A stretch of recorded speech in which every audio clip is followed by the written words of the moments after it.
Olá, eu espero que você esteja bem. A gente está chegando ao final do ano, mais um final de ano. E eu acredito que seja quase impossível não pensar sobre o próximo ciclo. E ao pensar sobre o próximo ciclo, muitas vezes a gente faz comparações, usa o ciclo atual como referência, os ciclos passados como referências, para que a gente possa projetar aquilo que está por vir.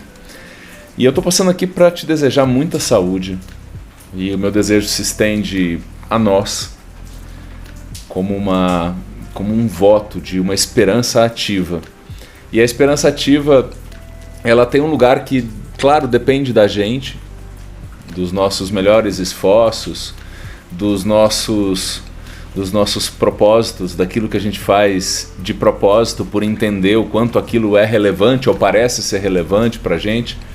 Também tem a ver com a compreensão de que nem sempre a gente vai conseguir na hora que a gente quer as coisas e que tudo bem se de vez em quando a gente não acertar e se de vez em quando a gente não for absolutamente preciso naquilo que a gente está projetando, até para que a gente tenha energia para seguir na jornada. O meu desejo de saúde vem em primeiro lugar por muitos motivos, porque em qualquer tempo a gente deseja saúde. Não sei se é a gente toda, mas é um desejo muito sincero da minha parte para que a gente tenha saúde, das mais variadas formas de saúde, em especial a saúde física e nesse contexto também a saúde mental. E juntamente com o próximo ciclo saudável, eu queria desejar a nós um ciclo corajoso, valente, empenhado, obstinado, mas ao mesmo tempo, reforçando aquilo que eu disse há instantes, que a gente também tenha a coragem de uma generosidade com as nossas imperfeições, com os nossos desajeitos, com as nossas demandas de pausas, silêncios, descansos, e que a gente também tenha a dignidade e a decência de ter essa coragem de compreender que as outras pessoas também precisam disso. Todas e todos nós precisamos que os nossos arcos relaxem às vezes. Ficar com um arco empunhado o tempo todo em posição de batalha me parece uma falácia do sucesso, me parece uma armadilha, porque a energia é finita e a gente não dá conta se a gente não se leva em conta como seres que precisam descansar, precisam de ócio, precisam de brincadeira, precisam de beleza, precisam de gozo, de festa, de descobertas, de espanto, de curiosidade, de relaxamento, de suspiro, de sonho, de vontade, de mente vazia, sempre que possível. Além dessa coragem, que é uma coragem muito valente e corajosa nesses tempos, a coragem de abrir espaço para a nossa própria humanidade incompleta e frágil em diversos sentidos, te desejo coragem e me desejo coragem para seguir num processo de autopercepção, autoestudo. Talvez, se a gente entender, e eu abraço essa ideia com o máximo carinho, talvez se a gente entender em algum momento que essa provocação que traz um sentido de sem pressa e sem pausa. Percebe que coisa potente isso? Sem pressa e sem pausa. Talvez a gente consiga avançar até mais rapidamente do que em tiros, em corridas, que tantas vezes nos cansam e de vez em quando nos fazem sentir que estamos correndo inclusive para a direção errada. Por isso o sem pressa e sem pausa, ou sem pausa e sem pressa, para que nessa caminhada, nesse avançar, nesse deslocamento na travessia rumo ao futuro, que a gente consiga ir percebendo e fazendo os ajustes na direção.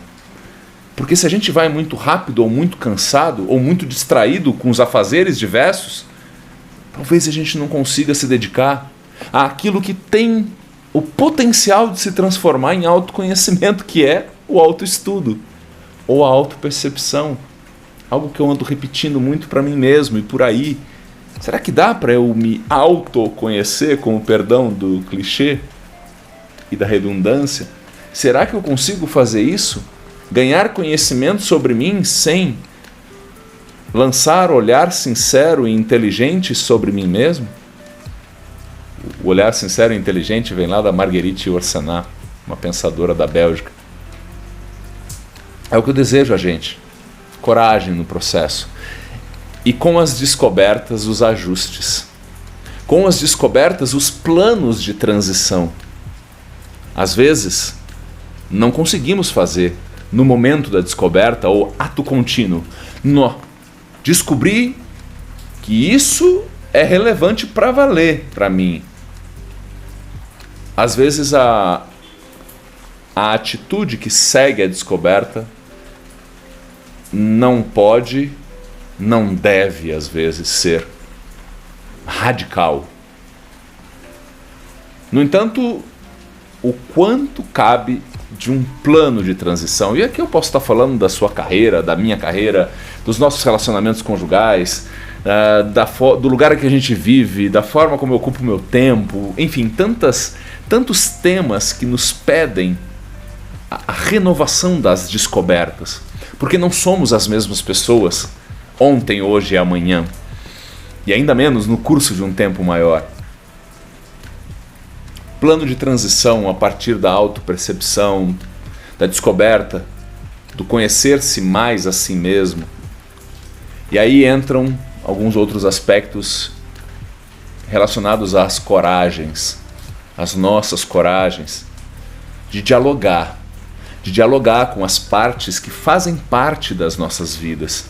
Quando tivermos de fazer ajustes a partir da ampliação de percepção e de conhecimento sobre a gente mesmo, que a gente converse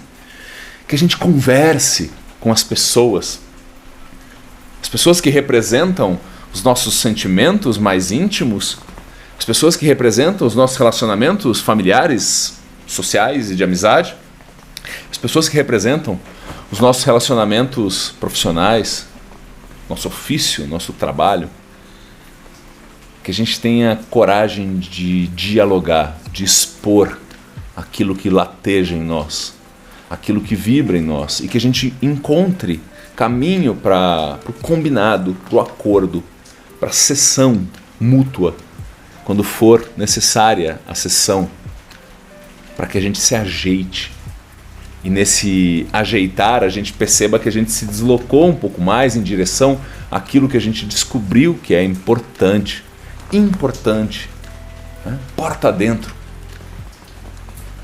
Eu não conheço outro caminho, pelo menos naquilo que me traz a crença e a esperança e a confirmação cotidiana nessas pequenas descobertas e ajustes, que possa me levar para um estado de cada vez mais alegria.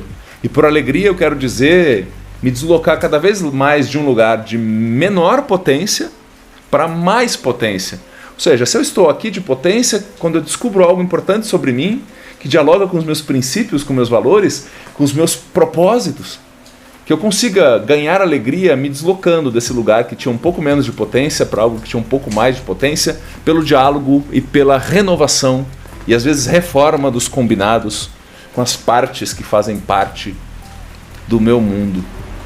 Esses são os meus desejos mais sinceros para você e para mim. Porque com isso eu creio na potência da gente. Com isso eu creio na elevação da alegria. Com isso eu creio em um estado mais presente de bem-estar. E no bem-estar a gente tem mais a oferecer.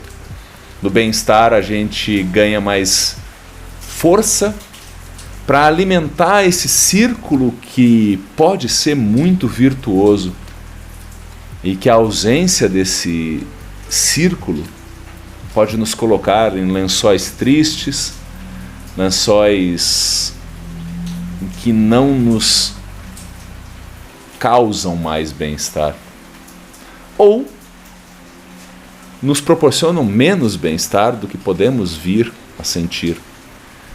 E no caminho que a gente se lembre também de compartilhar. Coragem para compartilhar. Coragem para que a gente possa servir também. Para além de se servir em tantos sentidos. Um grande 2022 para você. Um grande 2022 para mim. Acima de tudo, que a gente caminhe um pouco mais no sentido daquilo que a gente sente, sabe e torce que a gente pode vir a ser, para que a gente celebre mais a vida e para que a nossa celebração ajude a nutrir o mundo. E por mundo eu quero dizer os metros quadrados pelos quais a gente passa e as pessoas que são afetadas pela nossa passagem. Obrigado pela sua companhia neste ano e que os nossos universos se trombem, se esbarrem e pelas nossas pontes de vias abertas, a gente se visite também no próximo ciclo. Um beijo, curta muito e até logo!